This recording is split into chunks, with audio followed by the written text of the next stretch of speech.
बिस्मिल्लाहिर्रहमानिर्रहीम।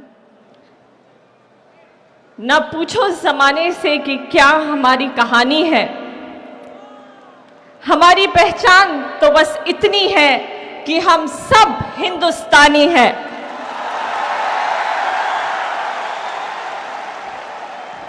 स्टेज पे बैठे तमाम खुसूसी मेहमान, तमाम जिम्मेदारान और मेरे सामने बैठे हुए तमाम हक परस्त लोग और बड़ी कुर्बानियों के साथ बैठी हुई मेरे मोहतरम माएँ बहनें, अस्सलामु अलैकुम व रहमतुल्लाहि व बरकातहू।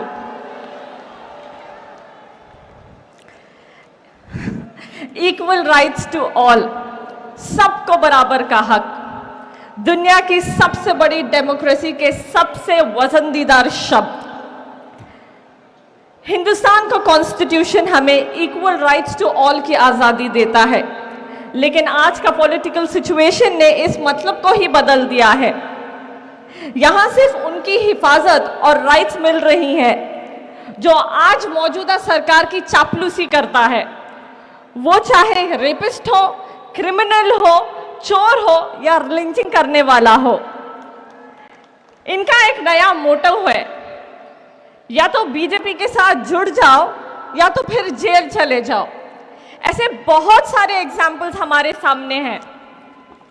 ऐसे वाकयात हमें आज़ादी से पहले भी देखने को मिलती थी कि लोग डर के मारे बीजेपी की ब्रिटिश हुकूमत के साथ जाकर जुड़ जाती और उनकी चापलूसी किया करती थी। एक पॉलिसी और भी थी ब्रिटिशर्स की, वो था डिवाइड एंड रूल, जो आज के पॉलिटिकल फैसिस्ट लोग अभी भी उनका पॉलिटिकल हथियार बनाकर इस्तेमाल कर रही हैं। और शायद हमारी कहीं ना कहीं हमारी खामोशी की वजह से ऐसी सियासत में वो कामयाब भी हो रही हैं, लेकिन ये नहीं जानते कि ये तभी भी गलत और नुकसानदायक था और आज भी गलत और नुकसानदायक है। सुन लो ऐ फैसिस्ट ताकतें, तुम ये नफरत की सियासत फैलाने में कभी भी कामयाब नहीं होगे। तुम कितनी भी कोशिश कर लो, हम लोग तुम्हें इस मकसद में कभी कामयाब होने नहीं देंगे। एक मजबूत चट्टान की तरह हमेशा तुम्हारे खिलाफ खड़े होंगे।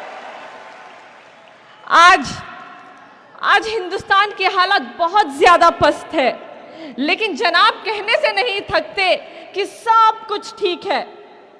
शायद मोदी जी का स्पीच का पेपर जो है बदल गया था कि वो ह्यूस्टन में जाकर यूनिटी और डाइवर्सिटी के हक के एग्जाम्पल्स देकर कह रहे थे कि सब कुछ ठीक है हिंदुस्तान में।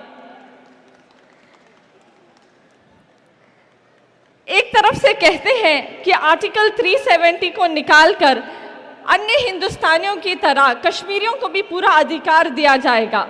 अरे कहाँ मिल रहा है अधिकार? 60 दिन से कश्मीरियों को लॉकडाउन किया गया है। उनको डेमोक्रेटिक राइट तो क्या, बेसिक नेचुरल ह्यूमन राइट से भी उनको महरूम किया जा रहा है। इंटरनेट बंद है, फोन बंद है, यहाँ तक कि मस्जिदों में जाना तक मना किया गया है। सुनने में तो ये भी आया है कि अगर से मैयत हो जाती है तो दफनाना भी मुश्किल हो चुका है।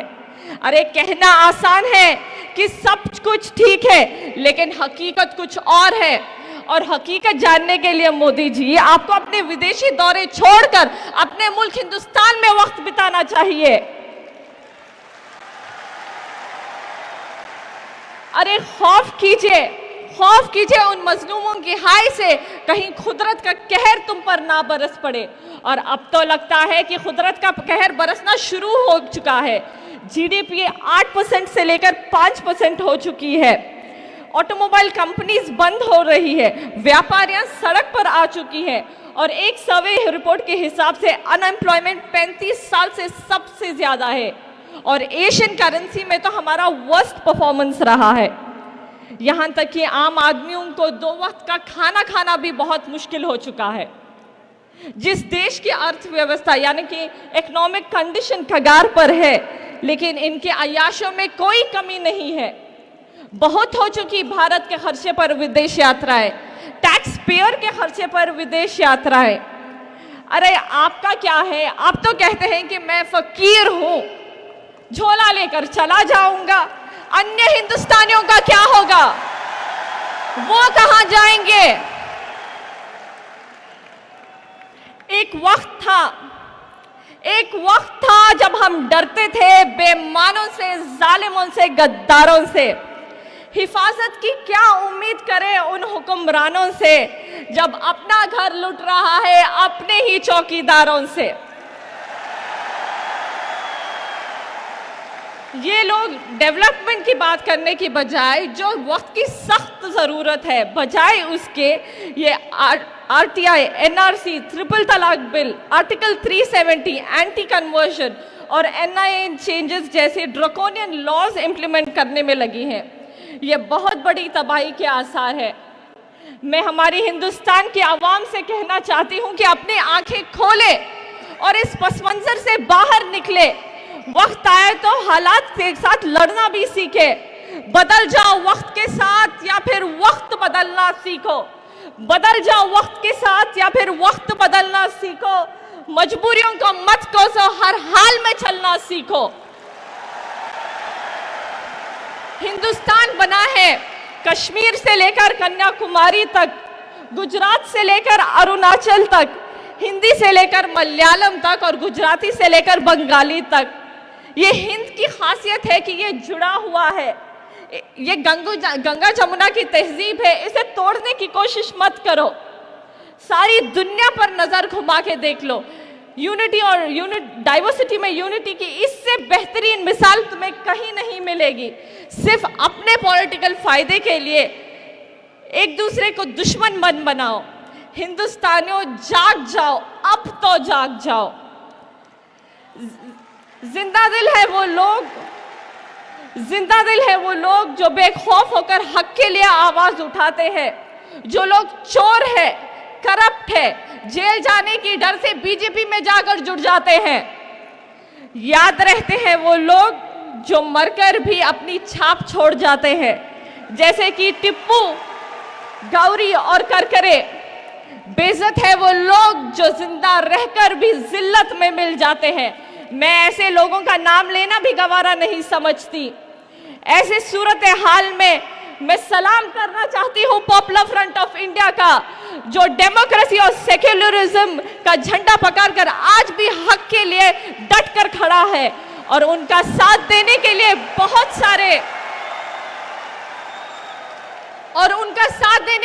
बहुत सारे हक परस्त लोग और ऑर्गेनाइजेशन इस स्टेज पर भी मौजूद है।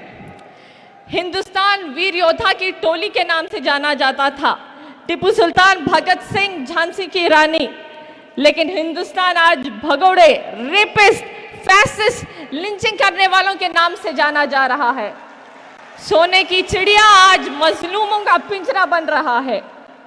ऐसे बहुत से ड्रकोनियन लॉज उन्होंने हाल ही में लागू किए हैं। उनमें से एक है जिसे वो कहते हैं मुस्लिम वुमेन बिल। इस मुस्लिम वुमेन बिल के तहत उन्होंने ट्रिपल तलाक बिल को लागू कर दिया। उन्होंने हमारी बुनियादी हुकूक के अंदर मुदाखिलत की है, जिससे कोई भी मुसलमान खवातीन को इस बिल के तहत इंसाफ या कोई भी फायदा नहीं होगा, सिर्फ और सिर्फ नुकसान होगा। अरे मैं पूछना चाहती हूँ ये हुकूमत से, अगर से वाकई में आपको हमारे मुसलमान खवातीन के हुकूक, उनके हक, उनके डेवलपमेंट के बारे में सोचना है, आइए ना, ऐसे बहुत सारे मसले हैं जिसको तवज्जो देना बहुत ज़्यादा ज़रूरी है, जैसे कि एजुकेशन, अनएम्प्लॉयमेंट, रेप केसेस जो औरतों और बच्चों पर लगातार बढ़ रही है। इन तमाम चीज़ों के ऊपर तवज्जो दे। लेकिन हमारे मुल्क में तो उल्टा ही हो रहा है। रेपिस्ट को इज्जत दी जाती है, यहाँ तक कि उनके हक में नारे तक लगाए जाते हैं। उनका एक बहुत मशहूर नारा था जिससे उन्होंने शुरुआत की थी, बेटी बचाओ। सुना था आप लोगों ने? बेटी बचाओ का नारा सही ही कहा था, बेटी बचाओ, सिर्फ हम लोग समझ नहीं पाए। उन्होंने कहा था बेटी बचाओ उनके विधायकों से, लेकिन हम बेवकूफ समझ बैठे कि ये हमारी बेटियों की हिफाजत करेंगे। ये किस तरफ हम लोग बढ़ रहे हैं? क्या अन्य समाज भी मोदी भक्तों की तरह अंधा हो चुका है? जो कम्युनलिज्म के बादल हिंदुस्तान में छाए हैं वो बहुत ज्यादा डेंजरस है। अगर हम इस हालात में सही और गलत, हक और नाहक को नहीं पहचानेंगे तो आज जो मौजूदा हालात ख़राब हैं, आने वाले दिनों में वो हालात बहुत ख़तरनाक बनने वाले हैं। सिर्फ सोचने और पहचानने से काम नहीं चलेगा।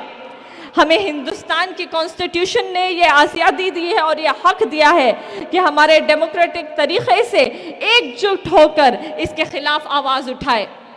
मैं बस इस उम्मीद के साथ अपनी बात को मुकम्मल करना चाहूँगी कि मेरे सामने बैठे हुए तमाम हक परस्त लोग और जहाँ कहीं भी लोग ये पैगाम को सुन रहे हैं, कहीं ना कहीं उनके दिलों में आज भी डेमोक्रेसी और कॉन्स्टिट्यूशन पर यकीन है और उसको बचाने के लिए वो जितनी भी हद तक जा सकते हैं वो जाने की कोशिश करेंगे। और जो लोग और पॉपुलर फ्रंट ऑफ इंडिया जैसे तंजीमें जो हक को हक बोलने का दम रखती है, उनके साथ हम लोग हमेशा खड़े होंगे। नेशनल वुमेन्स फ्रंट और उन जैसी बहुत सारी तंजीमें हैं जो उनका साथ देगी, क्योंकि हम लोग यहाँ मौजूद हैं हालात बदलने, और मरते दम तक हम लोग ये कोशिश करेंगे कि हमारे हालातों में तब्दीली आए। ये तो आती जाती हुकूमतें हैं, इन लोगों से क्या डरना, बस दिल में यकीन और जज्बा होना चाहिए। हम लोग हर मुश्किल को पार कर जाएंगे। बस एक आखिरी बात कहना चाहूंगी, शाखों से टूट जाए वो पत्ते नहीं है हम, शाखों से टूट जाए वो पत्ते नहीं है हम, आंधी से कोई कह दे कि औकात में रहे। इसी के साथ अस्सलाम वालेकुम व रहमतुल्लाहि व बरकातहू।